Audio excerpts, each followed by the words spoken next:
All right, what's up, guys? Today I'm going to break down how I shot this photo of Mike's Hard Peach Fuzz.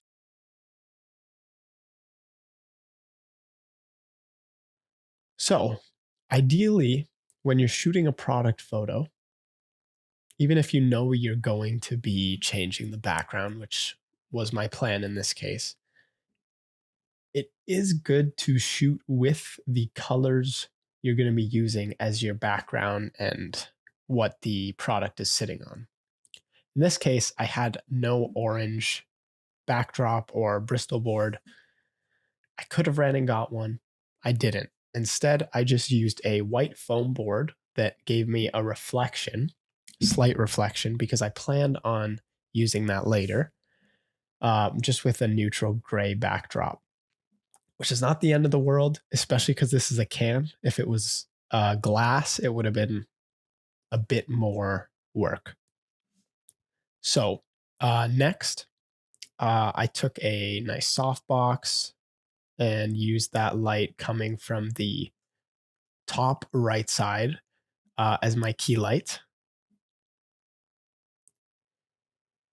which gives a nice, pretty soft, soft light on the can. You could also shoot through a scrim. I kind of tested with it. I didn't love the way it looked, but mine was circular. And a scrim is basically just another piece of diffusion to make it even more soft. So I also knew I wanted the background to be lit from the bottom. So I put in a light lighting up the wall behind, which doesn't have a huge effect on the bottle, but I did it anyway just to see, because I know generally some of these small details can make a difference. And then next, what I ended up doing, first I tried putting in a black or negative fill to make it more contrasty. I didn't love the way it looked, so instead I just went with a white V flat just to bounce more light on it. It's a pretty basic setup. It's similar to my Corona video as well. So like I mentioned in the Corona video, I did focus stack this as well. And once again, if that is interesting to you guys, then maybe I'll have to make a video on that as well, just dedicated to it, because I'm not going to go through it here, but it's really not too difficult. So next, I sampled colors off of the can to create a gradient for the background. This isn't exact. Like, I did change the color slightly, but I sampled it to get it close and then made them a bit brighter and more saturated, I think.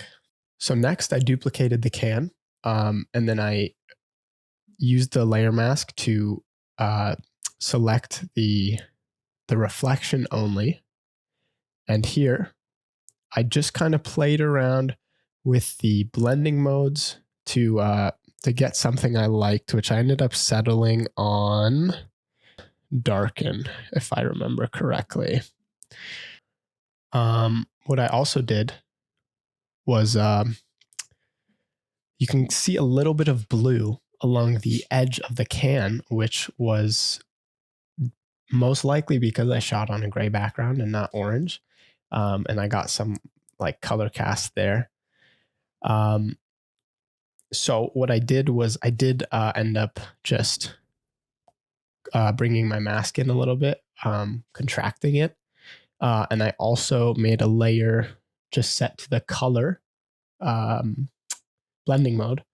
And then I used a brush, soft brush, and just sampled the orange next to that little bit of bluish and then paint over it, which just kind of helps lessen it. And then what I ended up doing was I decided I wanted to add kind of puddles around the can. And I'm not going to break this down, but I'm going to link a tutorial that I had actually seen this off of from Piximperfect, I believe it was. So that will be in the link below. Great tutorial. Should check it out after this. So after playing around a bit with that, I ended up having some puddles, which is what kind of affected my reflection as well. And then I decided I wanted to add a lens flare, which is actually super easy to do. you just make a new layer, fill it with black, and then you go to the render tab. Filter, then render. And you'll see lens flare. And then there's a few different options. You can play with the brightness, you can move it around. Pick whichever one you like. I picked the one I liked. Actually tried a couple. And then you can just put it into a blending mode. Usually add's pretty good. Add, screen, or lighten are probably one of the ones you'd want to go with, depending how bright you want it. I liked it kind of bright and popping in this one. So I went with add, which is going to be the brightest out of those. And then I just transformed it to be a bit more, to be longer, to be wider, I guess, horizontally, I should say. And also I put a orange color layer above it and used a clipping mask just to apply some of that color. I then turned the opacity down because I didn't want it to be too much. Next, I decided that I wanted to kind of add somewhat of a vignette, right, and have the corners a bit darker. So I made a new layer, set it to overlay, and then you just take a brush. You can use white or black in this case. White will brighten, black will darken. You set the opacity to like 10, or you could use the flow. I usually go with opacity.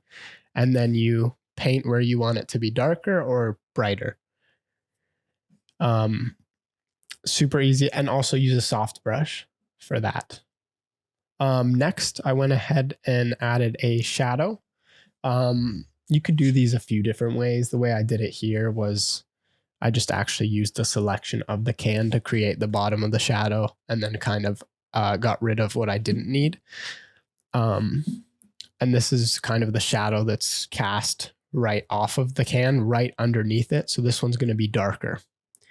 And also it helps if you're creating shadows to look. In this case, I was able to actually look at the shadows that I produced from the lighting, but you can't always do that.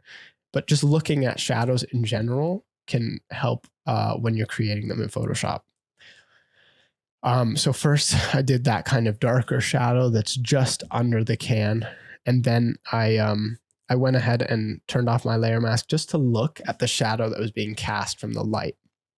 And then I kind of drew that out with the pen tool, just put it on a new layer, like made a new layer and filled it with black. Nice and easy. And then after this, you're going to go ahead and put a field blur on it, and you can click several points where you want blur. So then you have it kind of become blurrier as it gets further from the object. And then you can also use a layer mask to make sure that it becomes lighter as well. So it's very subtle. It's not like a really dark shadow, this one, but it's kind of there. You can see it just to kind of really make the object look like it's there and actually casting shadows in the environment. After this, I went on Google, found some smoke overlays. This took a little while. I would have preferred to use brushes, but if you watched my last video, you would know that I no longer have the brushes because I formatted my previous computer and forgot to transfer them to my new one, unfortunately, which hurts a little bit. But anyway, so I put some smoke overlays in. I put those to add or screen again, or lighten. One of those will work. And then you can just put a layer mask on it and paint with black with a really soft brush to kind of just fade out the edges, because these ones had harsh edges. And that's just to kind of add some more atmosphere behind the can. And then I decided to actually add a peach as well, which would have been nice to just shoot, but I didn't have any peaches. So I found a Google image of one, cut it out pretty quickly, just pretty rough with the quick selection tool. It worked pretty perfectly in this case because it was on a white background. Flipped it, and then again, you got to really make it look like it's in the scene. So to do that, I did a few things, which one of which would be adding shadow the same way I did to the can, and I just do it in the same direction as the can, right? Because it's going to be lit the same way, or you want it to look like it's lit the same way. So I tried to create that as similar to the can as I could. And then also I made an exposure layer that was just making it darker, the actual peach itself. And you just use a clipping mask so that it only affects the peach. Or in this case, I used a group and had a layer mask on the group. And then you're going to just you're going to invert the mask with Command or Control I so that you can't see it. And then you use a white brush to paint where you want the shadow.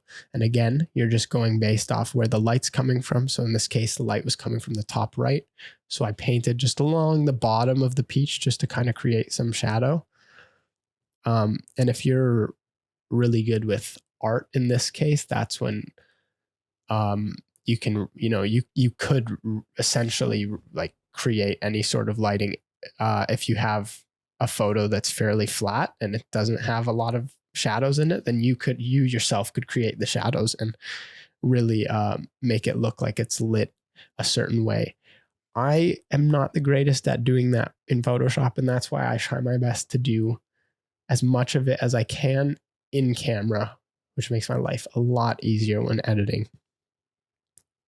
I went to add another peach, didn't end up liking it. So, and another small detail I almost forgot was adding an actual shadow onto the can, which is important as well, because if there was no shadow on the can, something's going to look weird. Finally, I decided to add a little glow to the can. So I just kind of used the actual can itself and put a Gaussian blur on it, and then you can just use a layer mask to paint in where you want the glow. The same way I did with the previous video, actually.